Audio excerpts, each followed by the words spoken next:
ये B of part 4 है। मैंने ये जो पार्ट 4 है आपका, इसका पार्ट ए ये हुआ जिसमें सिमिलरिटी ऑफ ट्रायंगल को समझा है। एक्टिविटी को चाहे एक अलग वीडियो में बना दें ताकि आपको समझना आसान हो जाए। अगर आप चाहते हैं तो स्किप भी कर सकते हैं पार्ट बी को, लेकिन चूंकि कंसेप्ट है तो समझिए इसको काम कैसे करता है। तो हम थेल्स के स्टेटमेंट को, रिजल्ट को एक्टिविटी के थ्रू समझेंगे। सबसे पहले हम क्या करेंगे, एक एंगल ड्रॉ कर लेंगे, एक्यूट एंगल। कोई भी एक लाइन ले लिए ए वाई पर एक एक्यूट एंगल बना लिए 30 डिग्री 60 डिग्री कुछ भी। बनाने के बाद एक आर्म खींच दिए, ए एक्स नाम दे दिए। इस आर्म पे कोई डिस्टेंस ले लिए, बता दिया जाएगा 5-8 सेंटीमीटर जो हो, कुछ डिस्टेंस ले लिए। अब हम क्या करेंगे, इसको 5 भाग में बांट देंगे।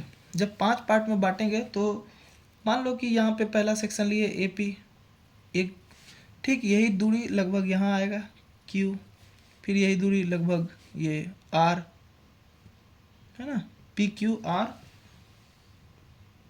और डी भी था तो यहाँ डी कर देते हैं, सॉरी डी, और यहाँ पे आर कर देते हैं, तब यहाँ पे बी कर देते हैं। हाँ अब ठीक है। फिर से देख लें, हमने एक लाइन लिया ए वाई, उस पर एक एक्यूट एंगल बनाया, और एक्यूट एंगल का ये जो आर्म था ये ए से एक्स तक था। इस आर्म को एक डिस्टेंस दिए, मान लो ए बी का कुछ डिस्टेंस रहा होगा 10-15 सेंटीमीटर।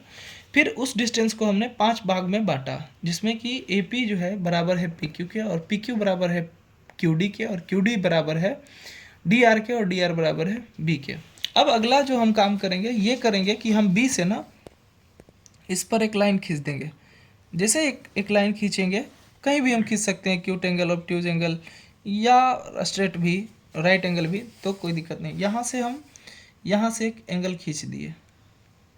ये एंगल खींचने के बाद हम क्या करेंगे, डी से फिर एक लाइन, एक पैरेलल लाइन ले लेंगे। डी से एक पैरेलल लाइन ले लिए, किसके, बी वाई के। यानी कि हमने डी से एक पैरेलल लाइन लिया और बी सी इसका नाम दे दिया और इसको ई नाम दे दिया। यानी कि मैंने जो ए वाई पे जो इंटरसेक्ट किया था सी पे, तो एक लाइन खींचा था बी सी के पैरेलल एक लाइन डी ई खींच लिए। अच्छा अब क्या देखना है, अब अगर हम ये देखें तो हम इसको एक ट्रायंगल की ओर से देखेंगे। तो पहले ये छोटा ट्रायंगल, ये छोटा ट्रायंगल है, ये ब्लू वाला भाग, दिखाने की क्या हम कोशिश कर रहे हैं वो समझना है। ये छोटा ट्रायंगल है, ठीक है, और ये एक बड़ा ट्रायंगल है, ये एक बड़ा ट्रायंगल है रेड वाला। ये इसका नाम क्या हो गया, ए बी और सी, ए बी, और ये रेड वाला ए बी सी एक ट्रायंगल है। कहने का मतलब हमने दो ट्रायंगल को देख लिया। अब दो ट्रायंगल को देखे, चूंकि थेल्स के स्टेटमेंट को समझना है। अब हम जानते हैं कि ये पैरेलल लाइन है और ये उसका ट्रांसवर्सल बन गया बी डी, तो ये एंगल इसका कॉरस्पॉन्डिंग एंगल होगा, यानी ये एंगल इसके बराबर होगा। ठीक उसी तरीके से इसमें भी पैरेलल था तो ये इसका ट्रांसवर्सल हो गया। जब ट्रांसवर्सल हुआ तो ये एंगल इसका क्या हुआ, कॉरस्पॉन्डेंस हुआ, मतलब इसकी वैल्यू इसके बराबर, इसकी वैल्यू इसके बराबर। और साथ ही साथ ये जो एंगल है जो वर्टेक्स ए पे बनेगा, ये तो क्या हो गया, कॉमन एंगल हो गया, दोनों ट्रायंगल का एंगल है। तो जब दोनों ट्रायंगल का एंगल है तो ये भी बराबर। तो कहने का मतलब है कि ये एंगल इसके बराबर, छोटा ट्रायंगल का ये वाला एंगल बड़ा ट्रायंगल के इस एंगल के बराबर है, और छोटा ट्रायंगल का ये वाला एंगल बड़े ट्रायंगल के इस एंगल के बराबर है, साथ ही साथ ये एंगल इसी के बराबर है। यानी कि ये दोनों ट्रायंगल इक्यू एंगुलर ट्रायंगल हुआ। और रिजल्ट थ्योरम जो रिजल्ट जो था थेल्स का, वो यही कहे थे कि दो ट्रायंगल अगर ऐसे कहते हैं, the ratio of any two corresponding side in two equilateral triangle is always the same. तो अब हम ये बात करेंगे कि इक्विलेटरल ट्रायंगल है, देखते हैं इनके रेशियो क्या आते हैं। अगर हम रेशियो की बात करें तो अगर ये corresponding साइड है ए डी दो तरीके से लेंगे। मान लो अभी ए डी बटे डी बी ले रहे हैं, तो ए डी का डी बी से जो रेशियो बना वही रेशियो बन जाएगा ए ई का इसी से। कैसे, ये देखना है कैसे। देखिए आपने जितने भी भाग में इसको बांटा था, यानी कि A D by D B का अगर हम आपको रेशियो बता दें तो पूरे 5 भाग में से 3 भाग लिया था AD, तो AD के लिए 3 दे दिए, और 2 भाग लिया था DB, तो इसके लिए 2 दे दिए। अब अगर हम कहेंगे ये बराबर कैसे हुआ, अगर हम इधर आए तो AE के लेंथ को जब हम मापेंगे और इसी की लेंथ को जब हम मापेंगे, फिर उस लेंथ का जब मतलब लोएस्ट टर्म में बदलेंगे तो उसका रेशियो आ जाएगा 3/2। क्या हुआ? तो अगर हम ये बात कह दें कि क्या जो हमारा AD/DB बराबर हुआ AE/EC के, क्या ये कोइंसिडेंस था?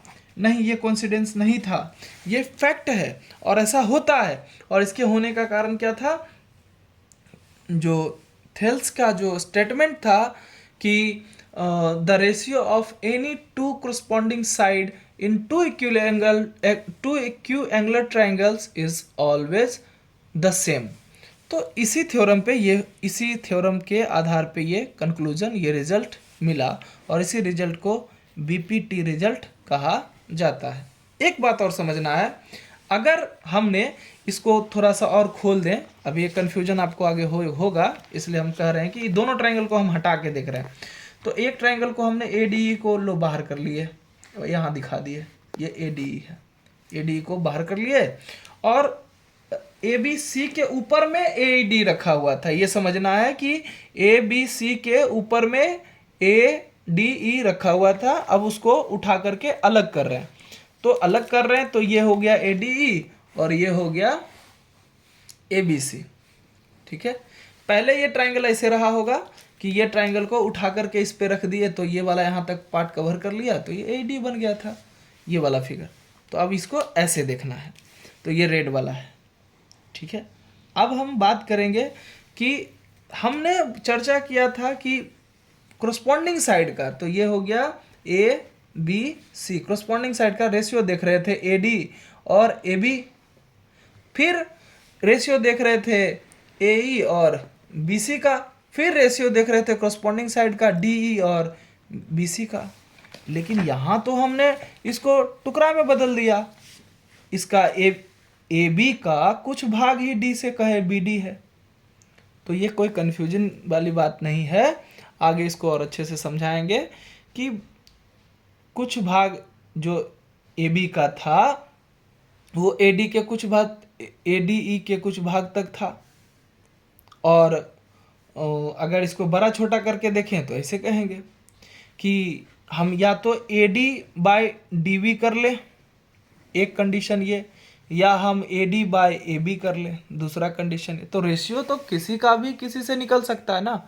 तो अभी फिलहाल BPT में हम ये टुकड़ा में ही चल रहे हैं कि AD और DB से रेशियो बना रहे हैं, ठीक है। और आगे